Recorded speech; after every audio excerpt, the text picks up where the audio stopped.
কথাটা বলার কোনো ইচ্ছাই ছিল না, কিন্তু মানুষের হিংসা, বিদ্বেষ, অহংকারগুলো এমন যেন কথাটা না বলে পারলামই না। আপনারা সবাই কচু পাতার উপরের অংশ ঠিকই দেখেছেন। দেখেছেন কচু পাতার সেই সবুজ মসৃণ স্বচ্ছ রংটা, যা কচু পাতাকে সৌন্দর্য মণ্ডিত করে তোলে, কচু পাতার সৌন্দর্য বৃদ্ধি করে তোলে। কিন্তু কচু পাতা দেখতে সুন্দর হলেও এর মধ্যে থাকে চুলকানি, যা খেলে গলা চুলকায়, হাতে মাখলে হাত চুলকায়।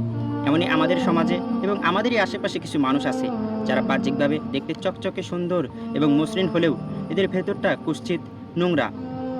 তারা শুধু আমাদের খারাপই চায়। বাহ্যিকভাবে তারা আমাদের সাথে মিশে ভালো ব্যবহার করে, কিন্তু ভেতরে তারা আমাদেরকে কুলসিত করতে চায়, আমাদেরকে অপবিত্র করতে চায়, আমাদের ক্ষতি করতে চায়।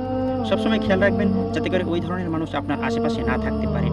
যদিও বাহ্যিক দৃষ্টিতে তাদেরকে ডিফাইন করা খুবই কঠিন, তারপরেও চেষ্টা করবেন যাতে করে আপনি তাদের থেকে দূরে থাকতে পারেন। তাহলে আপনি অনেকটাই সুখী অনুভব করবেন এবং শান্তিতে থাকতে পারবেন। পৃথিবীর সব মানুষ আপনার ভালো চায় না, কিছু কিছু মানুষ ক্ষতিও চায়।